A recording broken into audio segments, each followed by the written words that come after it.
علماء صدق اللہ العظیم حکم مستحکم و مخاطبین محترم، آج میں آپ جیسے باوقار حضرات کے روبرو علماء دیوبند کے عنوان پر لب کشائی کرنے کی جسارت کر رہا ہوں، اور وہ یہ ہے کہ آج ہمیں اس بات پر فخر اور یقین مستحکم ہے کہ اگر پوری دنیا میں کوئی جماعت حق پر قائم ہے تو وہ اہل سنت والجماعت اور بالخصوص علماء دیوبند کی جماعت ہے، اور یہ بات بھی اظہر من الشمس ہے کہ اگر اہل علم کی کوئی جماعت العلماء ورثۃ الانبیاء کا حقیقی مصداق ہے تو وہ بھی یہی علماء دیوبند کی جماعت ہے، اور یہ بات بھی روز روشن کی طرح آیا ہے کہ علماء دیوبند نے اللہ کے نبی جناب محمد الرسول اللہ کہہ و زور سے صلی اللہ علیہ وسلم کی سنت کے عین مطابق باطل کا ہر دور میں ہر جگہ ہر طریقے سے مقابلہ کیا ہے۔ اگر انگریز آیا تو اس کا مقابلہ بھی علماء دیوبند نے کیا ہے، اگر دشمنان رسول نے رسول اللہ کی شان میں گستاخی کرنے کی جرات کی ہے تو عاشق رسول کا حق ادا کرنے کے لیے علماء دیوبند میدان میں آئے ہیں۔ اگر دشمنان صحابہ نے صحابہ کی شان میں اپنی گندی زبانوں کو کھولا ہے تو علماء دیوبند نے ان کی زبانوں کو بند کیا ہے۔ چنانچہ باطل جس لباس میں بھی ابھرا ہے تو حق نے علماء دیوبند کی شکل میں اس کا مقابلہ کیا ہے۔ ذرا تاریخ اٹھا کر دیکھیے تو آپ کو معلوم ہوگا، اگر تحفظ قرآن کا مسئلہ آیا تو علماء دیوبند نے اپنے آپ کو پیش کیا ہے، اگر تحفظ حدیث کا مسئلہ آیا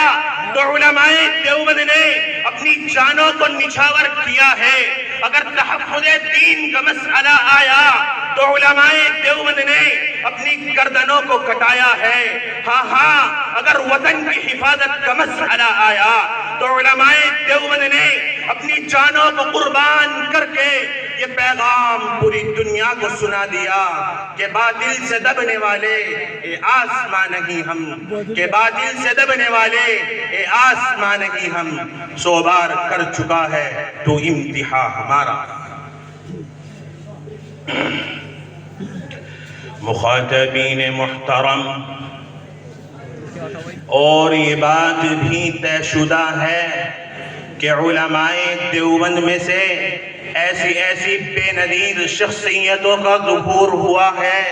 کہ جن کا قلب و جگر اسلام کی عظمت سے معمور تھا، کہ جن کے چہرے پر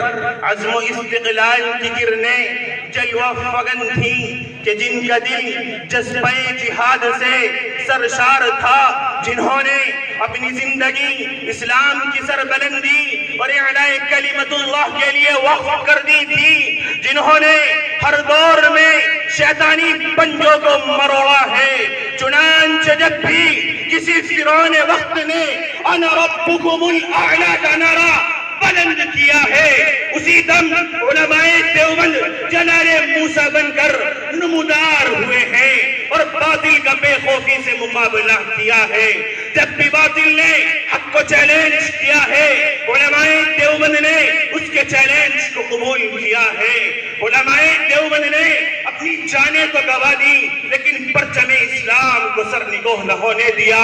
علماء دیوبند نے اپنی گردنیں تو کٹا دی لیکن باطل کو کبھی پیٹھ نہ دکھائی۔ غرض یہ کہ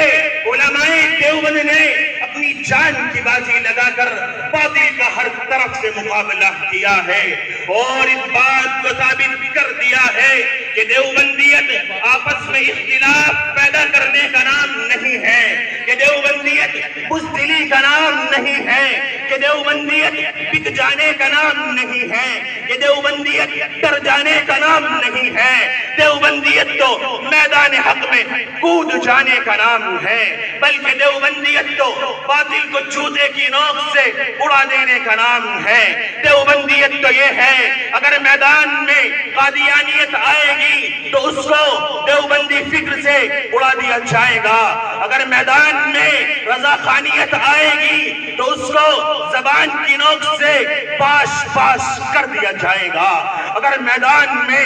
باطل طاقتیں آئیں گی تو ان کو زبان کی نوک سے پارہ پارہ کر دیا جائے گا۔ ہاں ہاں اگر میدان میں انگریزیت آئے گی تو اس کو بھی نیست و نابود کر دیا جائے گا۔ ہاں ہاں مسلک دیوبند سے تعلق رکھنے والا ہر شخص نبی کا سچا عاشق ہوا کرتا ہے، نبی کے نام پر اپنی جان قربان کر دیا کرتا ہے، اپنا مال قربان کر دیا کرتا ہے۔ علماء دیوبند چند کوڑیوں کے بدلے اپنے ایمان کو بیچا نہیں کرتے۔ ذرا تاریخ اٹھا کر دیکھیے تو آپ کو معلوم ہوگا کہ علماء دیوبند نے نقوش نادر لکھ کر اس بات کو ثابت کر دیا ہے کہ ایک تو نادر حسین اور ریاض احمد نہیں، سینکڑوں ایسے اکابر مل جائیں گے جنہوں نے اس ادارے کی خاطر اپنی جان آخری کے حوالے کر کے یہ پیغام پوری دنیا کو سنا دیا